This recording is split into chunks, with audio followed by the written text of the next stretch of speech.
Today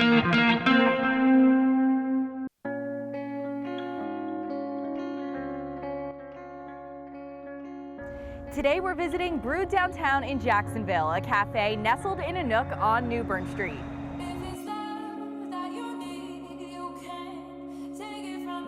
Say and spell your first and last name. Michelle Smith, Michellesmith. So when did you guys open this cafe? 7 years ago, October 1st.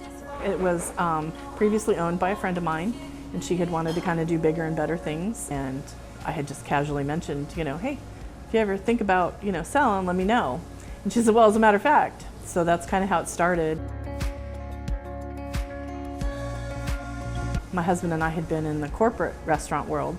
Me on the marketing side and my husband on the restaurant management side of things. I did front of the house, he did the back of the house, and that's kind of how we've adopted things. We had nothing. We had, a couple of cars, and that was it. The big challenge was I'm spending 24/7 with my spouse. Yes. Can we work in such a tight feel where we're spending 24/7? Were we strong enough in our relationship to be able to put all that together? And I just said, you know what? We've always been a kind of fly by the seat of your pants, and so we kind of threw the balls in the air, and this is where it landed. I just kind of wanted that feel and that vibe that you were more comfortable than in the white tablecloths. Everything is mixed matched in here. Tell me why you come to Brew Downtown. I enjoy the environment. The food's good, it's reasonable, and she has a loyal following. I'm just one of many. I wanted to provide good food that was homemade, not like eggs from a carton poured out. We actually crack the eggs. We go through and inspect all of the food. I'm also a big proponent of recycling. We are recognized by the NC North Carolina Travel Bureau as one of the NC Green certified restaurants. We don't fry anything. We don't have a fryer here. I bake all of our own goods. So we make our own salsas, our black bean corn salsa, make carrot raisin salad every day. Our salads, we're making our salad dressings. So it's a more fresh flavor. I love Eric's homemade chili and her chicken noodle soup.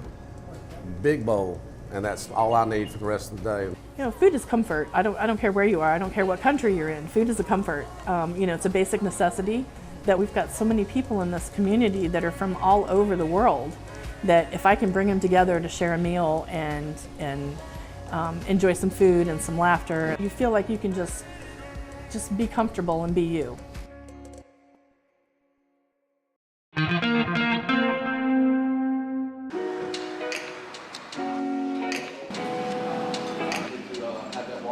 Today we're visiting E23 Cafe in Greenville, a breakfast, brunch, and lunch cafe you can find on 10th Street.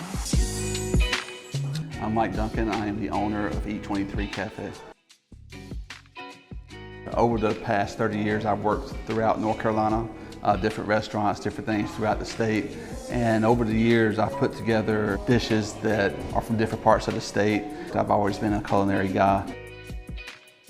So we put all those dishes together. I knew one day I wanted to open my own place. About 5 years ago, I came to Greenville, and I love the area, love the people.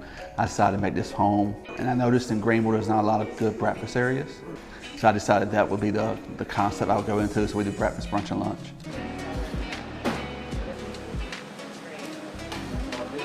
The top 23 items that are featured throughout the state, they're actually listed on the menu. It's got a 23 behind it, so that's where the 23 comes from. We have lunch and we have breakfast, but you can get any part of the menu any time of the day. It was just a hectic process from the very beginning, getting the vendors set up. This place was it was left in pretty rough shape from the previous tenants that were here. There's wires hanging from the ceiling, so we had to get all that taken care of. A lot of cleaning involved. It was a long process. It's still a learning process for me, but we're loving it right now.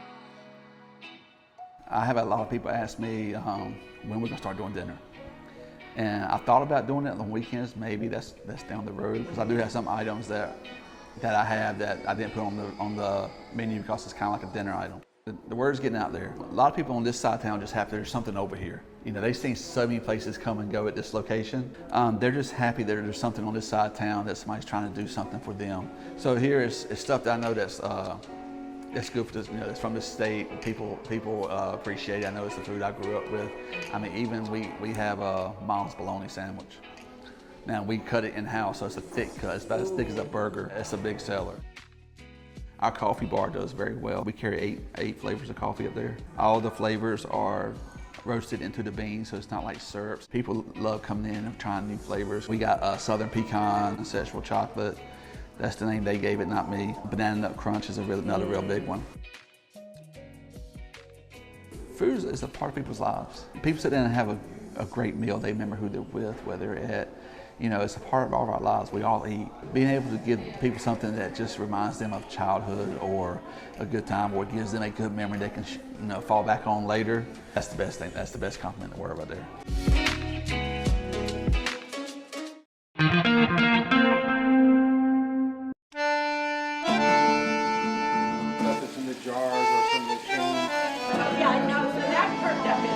Tonight we're visiting Cucina La Mantilla, a family-owned and operated restaurant with a pretty unique dinner service. Say and spell your first and last name. Okay. Lauren La Mantilla, Lauren Lamantia, owner with my husband of Cucina La Mantilla. Charlie's been in the food industry since he was 14. I guess I won't disclose his 40-something age now. Was in the restaurant industry, went to school for culinary, was in the restaurant business after that, and then left for almost 20 years.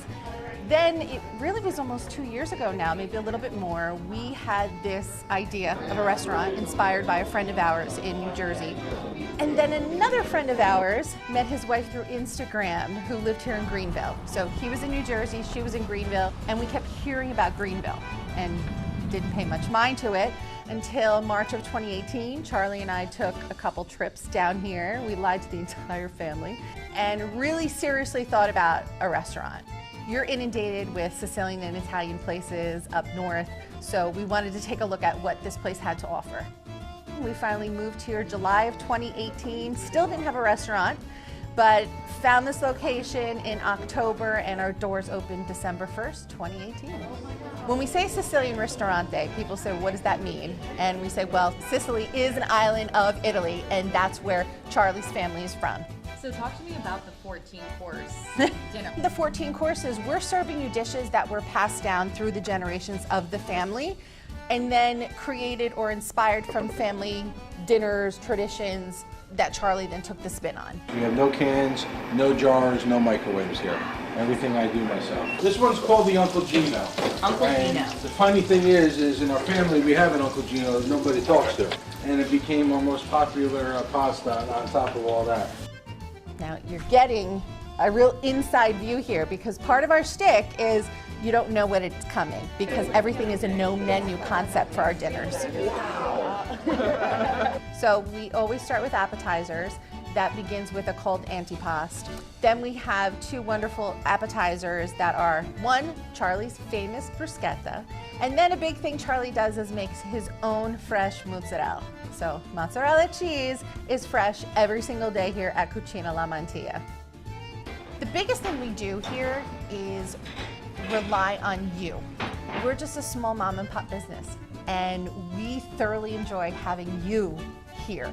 When you sit here and say, oh my God, I've never eaten anything like that before and I love it, that makes us happy. So this being about you is what makes us continue to be us.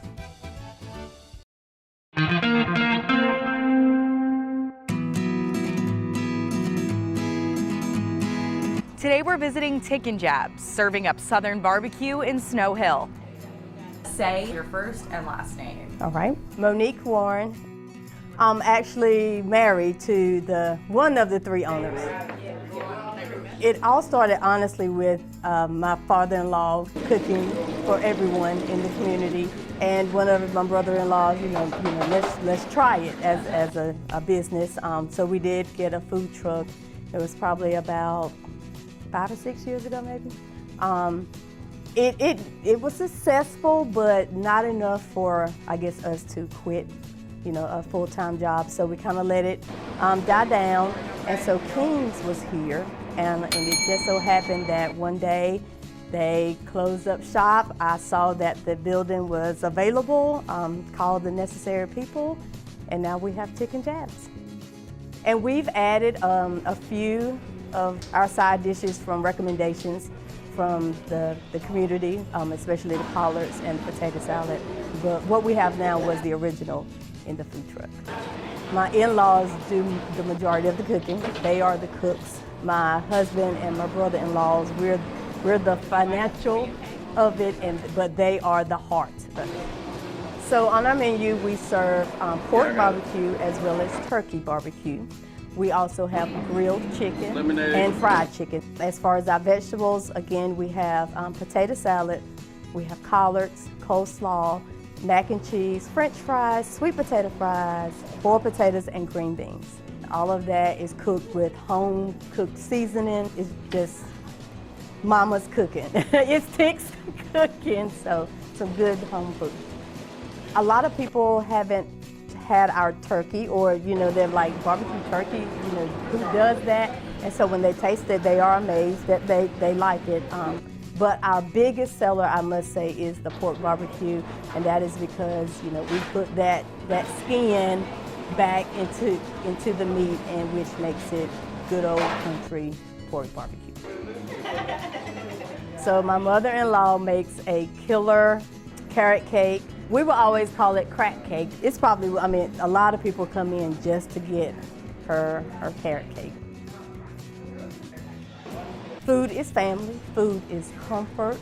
It brings people in. It's something that you can talk about. It starts conversations. The word is getting out there, and again, just making sure that when our customers come in and they feel at home, that's what it's all about.